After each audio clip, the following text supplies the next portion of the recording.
friends, welcome to Annam's Recipes. இன்னைக்கு நம்ம சரசு சமையல் சரஸ்வதி எங்க வீட்டுக்கு வந்திருக்காங்க. ரொம்ப நாளைக்கு அப்புறம் இன்னைக்கு தான் வந்து மீட் பண்றோம். ஆமா, எல்லாரும் சேர்ந்து பண்ணுவோம்னு நினைச்சோம், சான்ஸ் கிடைக்கல.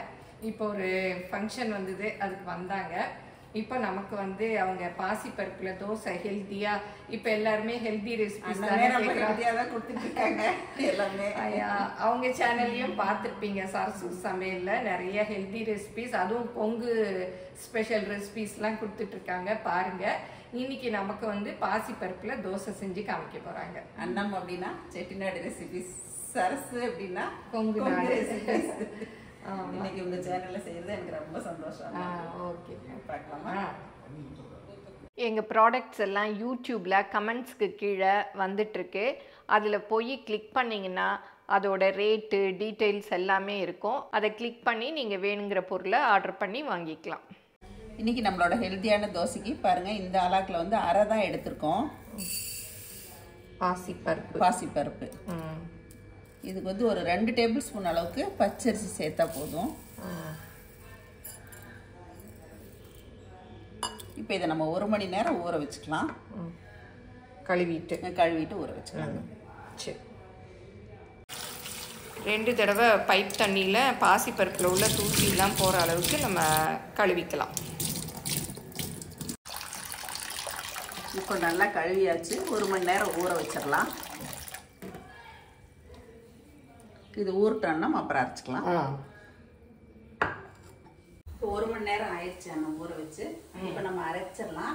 அரைக்கிறதுக்கு வந்து ஒரு 2 சிட்டிகை அளவுக்கு சீரகம் சேர்த்துக்கிறோம். சீரகம் சேர்த்து அரைக்கும் போது நல்ல வாசமா இருக்கும். சேர்த்துறோம். ஒரே ஒரு பச்சை மிளகாய் சேர்த்துக்கிறோம். இப்போ பச்சரிசி பாசிப்பருப்பு ஊறினதை இதோட சேர்த்துறோம். நம்ம தண்ணியாக தான் அரைக்கிறோம், அதனால வந்து கொஞ்சம் தண்ணியை விட்டுக்கலாம் தோசைங்கிறதால. இது நல்லா தண்ணியாக கரைச்சி ஊற்றுனாதான் கொஞ்சம் ரஃப்பாக இல்லாமல் நல்லா இருக்கும் சாப்பிட்டா. சரி, இப்போ இதுக்கு தேவையான கடல் உப்பு சேர்த்துக்கிறோம்.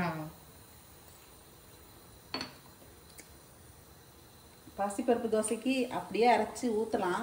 இருந்தாலும் குட்டீஸ் எல்லாம் சாப்பிடும் போது கொஞ்சம் கலர் இருந்தால் லைக் பண்ணுவாங்கல்ல, அதனால 1 சிட்டிகை மஞ்சத்தூள் மட்டும் சேர்த்துக்கிறோம். சரி, இதெல்லாம் நம்ம அரைச்சிட்டு அதுக்கப்புறமா மிக்ஸ் பண்ணிட்டு ஊற்றலாம், இல்லைன்னா மேலாலையும் தூவிக்கலாம். இப்போ இதை அரைச்சிட்டு வந்தோம். இப்போ நம்ம ஊற வச்ச பாசிப்பருப்பு பச்சரிசியை அரைச்சாச்சு. அந்த பச்சரிசி எதுக்காக போடுறோம்னா கொஞ்சம் அந்த முறுமுறுப்பு. பண்றீங்க என்ன பண்றேன், பருப்பு தோசை. இன்னைக்கு ஃப்ரெஷ்ஷா சாப்பிட போறேன். ஆமா, வச்சிருப்பாங்க, நான் போய் சாப்பிட்டுருக்கேன். இன்னைக்கு கூடவே இருந்து சாப்பிடுறேன். ரமணிக்கு காரசாரமா வேணும், ஆனா நான் வந்து இன்னைக்கு ஒரே ஒரு மிளகாய் தான் போட்டிருக்கேன். ஆமா, பெரிய மிளகாய் எடுத்து கொடுத்துருக்கேன். கொஞ்சம் போதுமா?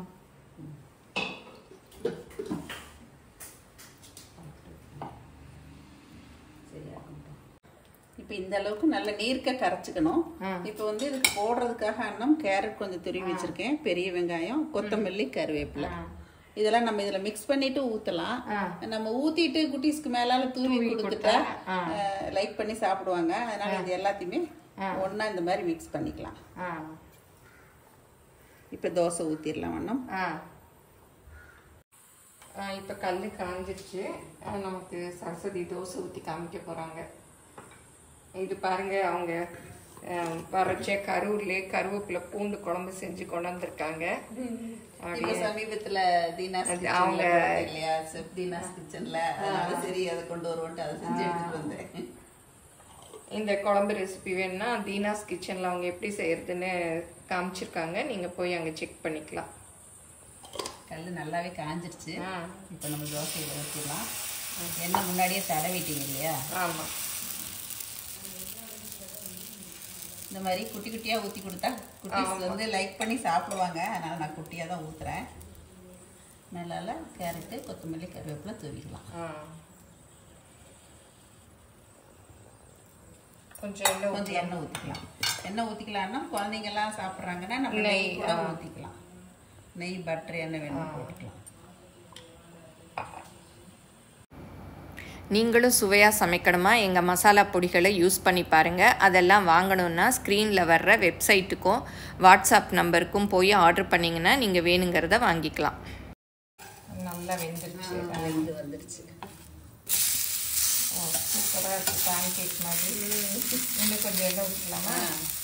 இது வந்து வெஜ் ஆம்லெட்னு சொல்லலாம். ஆமாம் ஆமாம். எல்லோ கலராக இப்போ வெந்துருச்சு அண்ணம், எடுத்துடலாம். ஓ இப்போதான் ஊற்றுனீங்க? ஆமாம், இது ரொம்ப நேரம் விட்டா முறுக்கிடும். ஓ அதனால வந்து பாருங்க. ஓ சூப்பராக இருக்கு. நல்லா சாஃப்டா இருக்கும் சாப்பிட்றதுக்கும்.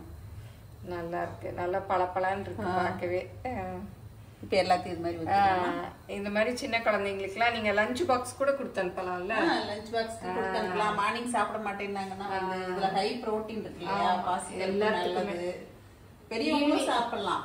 அதாவது டயபிட்டிஸ் பேஷண்ட்டும் வந்து சாப்பிடலாம். ஏன்னா அது பாசிப்பருப்பு வந்து டயட்டஸ் ஃப்ரெண்டுன்னு சொல்றோம் இல்லையா, அதனால இது எடுத்துக்கிறது நல்லது. ஆமா, வெஜிடபிள்ஸ் இருக்கு, புரோட்டீன். இதுக்கு ஒன்றும் சட்னியே தேவையில்லை. இருந்தாலும் நம்ம கிட்ட தொக்கு ஏதாவது வச்சு சாப்பிட்டா நல்லாவே டேஸ்டா இருக்கும். இப்போ எல்லா தோசைகளையும் இந்த மாதிரி ஊற்றிடலாம். உங்களுக்கு பெருசா வேணும் அப்படின்னாலும் நீங்க பெருசா ஊற்றிக்கலாம்.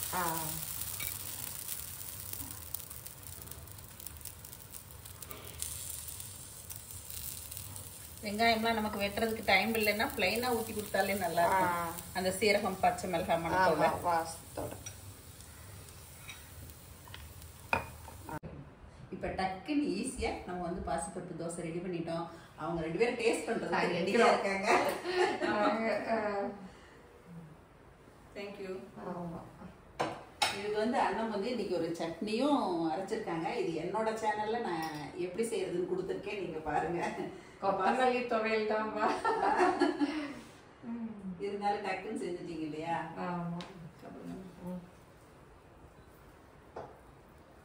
நீங்க செஞ்சது முதல்ல உங்களுக்கு. நீங்க சாப்பிட்டு பாருங்க. என்னை கேட்டா நல்லா இருந்தா சொல்லுவேன் நான் செஞ்சது. சூப்பரா இருக்கு.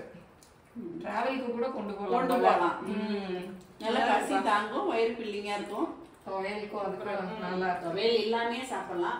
வீட்டுல வச்சு சாப்பிட்டாலும் நல்லா இருக்கும். ரொம்ப நல்லா இருக்கு. இல்ல இதுக்கு வந்து நாட்டு சக்கரை வச்சு சாப்பிட்டாலுமே அடை தோசை மாதிரி நல்லா இருக்கும். பட்டர் போட்டு சாப்பிட்டா நல்லா இருக்கும். ஆமா, சூப்பரா இருக்கும். டேஸ்ட் எப்படிப்பா? சூப்பர். ஆம்லெட் சாப்பிடாதவங்களுக்கு கடலை மாவுல போடுவாங்க. அதை விடையும் இது உடம்புக்கு ரொம்ப நல்லது. புரோட்டீன் வேற. இது குழந்தைங்களுக்கு லஞ்ச் பாக்ஸும் கொடுக்கலாம். ஈவினிங் ஸ்நாக்ஸாவும் இப்ப கொடுக்கலாம். பிள்ளைங்க எல்லாம் புரோட்டீன் ஃபுட் வேணும்னு கேக்குறாங்க. அதுக்கு இதை செஞ்சு கொடுக்கலாம். ஈஸியாவும் செஞ்சுக்கலாம்.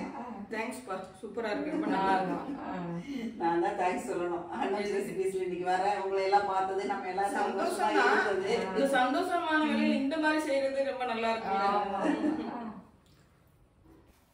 இந்த மாதிரி தாங்க நாங்கள் 3 பேரும் என்ஜாய் பண்ணோம். 2 நாள் வந்தாங்க. 2 நாள் இல்லை, சாரி 24 hours தான்.